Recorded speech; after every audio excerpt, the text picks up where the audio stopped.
I started my Sisterlocks when I was around 37 years old, and there are a lot of things that I wish I understood before I sat in that chair.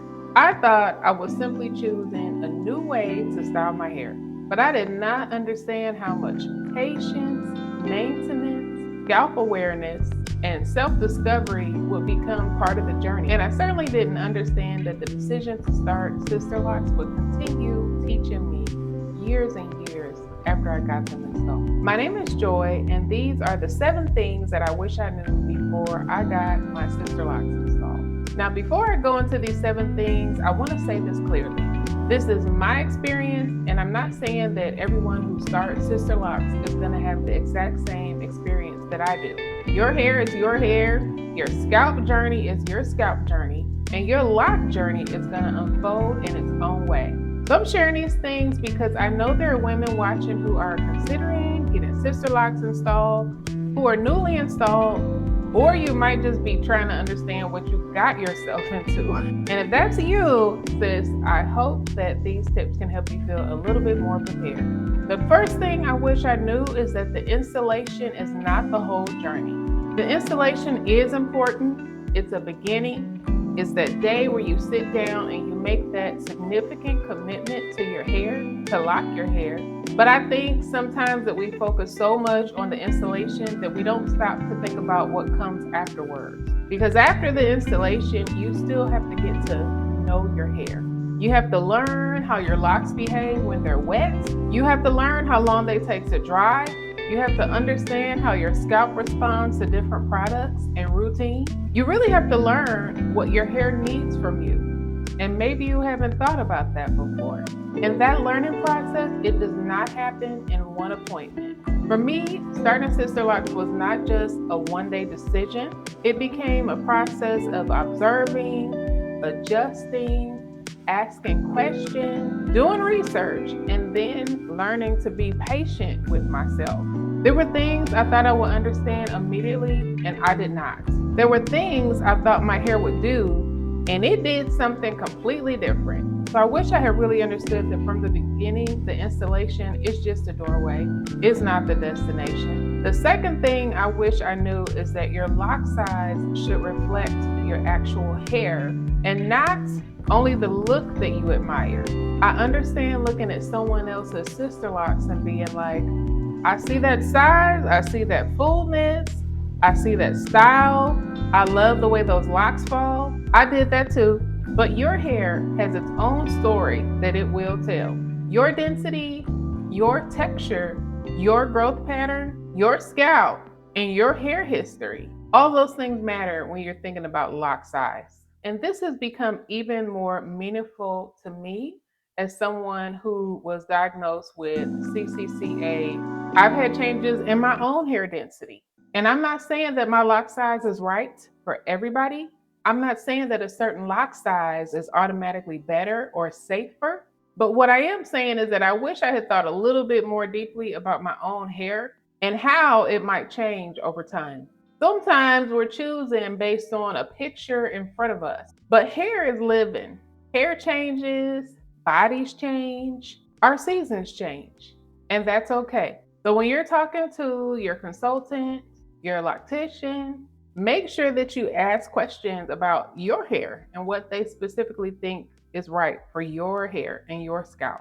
Ask about your density. Ask how the size that you're considering may serve you over time. Because you're not only choosing how your hair looks on installation day, you're beginning a relationship with your hair. And that relationship, it deserves some thoughts. The third thing I wish I knew is that my first year wasn't going to look exactly like what I had in mind. I think many of us begin with a vision. We've seen mature locks. We've seen mature Sisterlocks. We've seen the beautiful movement, the fullness, the styles, the confidence. And then we sit down expecting our hair to move towards that vision very quickly, because it better, right? But early stages can look very different. Your locks may be smaller in appearance than you expected. They may shrink, they may frizz, they may even look uneven as they begin to mature. They may not have that fullness that you imagined yet. And you might look in the mirror and be like, is this what I really wanted? And why did I do this? And how much money did I spend on this? Sometimes you're looking just at the beginning and something that is in the process of becoming. And for me, that became a lesson beyond hair. Because there's seasons in life where you don't yet look like that person that you're becoming. There's a process and you're in a process. You have to give yourself permission to be in that stage without deciding that that stage is the whole story. So if you're in the early parts of your lock journey, and your hair doesn't look the way you expected, I hear you. I have been right there. That does not necessarily mean that you made the wrong decision. It may mean that you're still becoming familiar with your journey. The fourth thing I wish I knew was that washing and maintenance could feel like a learning curve. I had to learn how to wash my hair in the way that worked out best for my locks and my scalp. I had to learn about drying, about buildup, about how to thin the products down so that they didn't get stuck in my locks. I had to learn that more product does not automatically mean healthier hair. Sometimes we think we're helping our hair because we just keep adding more things to it. More oil, more cream, more treatments, more products promising moisture or growth. But locks can hold on to things in a way that you would not believe. And your scalp may respond differently than someone else's scalp. And that's okay. So for me, maintenance becomes less about doing everything and more about just doing what really is necessary. I also learned that your routine might change as your locks change. What worked for you in the beginning may not be what works out for your locks as you get longer and further along in your journey. Your hair may become heavier, your locks may become longer, and your scalp may also have different needs. That's why I try not to speak about my routine as though it's a universal prescription. I can tell you what I do, I can tell you what I've learned, but then you have to pay attention to your own hair. And when I have questions, I rely on my professionals, my loctician, my dermatologist, because they really do keep me together. The fifth thing I wish I knew is that my scalp needed to be part of the journey. Sometimes we can become so focused on locks that we forget that there is a scalp underneath. We think about the size, the length, the styling. We think about how the locks are developing, but your scalp is part of the story too. And this is especially important for me because of my CCCA diagnosis. I didn't know I had alopecia when I sat down to get my Sisterlocks installed. My hair was already fighting against itself and I just didn't know it yet. I understand and wish that I had been more aware of my scalp from the beginning.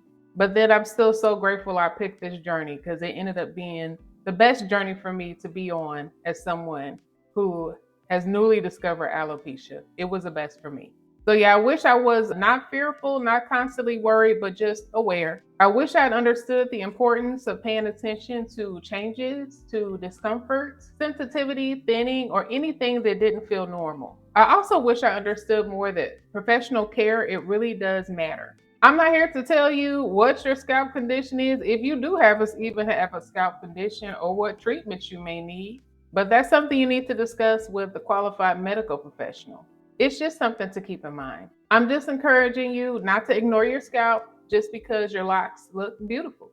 The beauty of the locks and the scalp health need to be considered at the same time. The sixth thing I wish I knew is that I can't compare my timeline to someone else's timeline. Two women can start Sisterlocks on the exact same day and have completely different journeys. One person may have more density, another person could have completely different texture. One person's locks might mature quickly, while the other one, they might need more time. And there's also the emotional comparison. You might see somebody online and y'all started around the same time, and their hair might look fuller, longer, and that can be frustrating. But you have to remember that you don't know the whole story behind the picture. You don't know their hair history, their scalp history. You don't know what their hair looked like before the picture was taken. So I've learned to appreciate my own hair journey. I've had to surrender myself to the process. And you hear that so much, but it's so true. I don't know what the future may hold. I'm kind of along for the ride. I do the best that I can every day and I see what happens. And despite it all, my locks, they continue to amaze me and I continue to love them more and more. 5.5 years later, I still love my locks as much as I did when I first started. Just remember, you can learn about other people's journeys without making it a measuring stick for your own. The seventh thing I wish I had known is that Sisterlocks can really become connected to your personal identity. When I started, I knew I was making a hair decision. But over time, I realized that the decisions that impact our hair are oftentimes so much bigger than hair. They can connect to confidence, to femininity, aging, grief, change, and the way we see ourselves in the mirror. For me, Sisterlocks became a part of a bigger story in my life of me showing up for myself and me becoming my own advocate, especially when my hair changed and when alopecia became part of my story, especially when I had to accept that I can't control every little thing that happens when it comes to my locks. I think there's something really powerful about learning to see yourself as beautiful while you're in the process. Not after everything is resolved, not after you've reached your goal length, not after your locks behave exactly how you want, but right now, as you are. That doesn't mean you won't have difficult days. I have difficult days, but I'm learning that my locks don't have to be perfect, and I'm grateful for it. And my appearance doesn't have to look the way it did years ago or the way I thought it would look in my mind for me to love it. If what I'm sharing resonates with you, please do subscribe. This channel is about hair, confidence, faith, identity, the full experience of becoming who we are in the middle season of life. And I would love to know where you are in your Sisterlocks journey. Leave me a comment and tell me one thing you wish you knew before you started. Thanks so much for spending this time with me. I'll see you in the next one. Bye.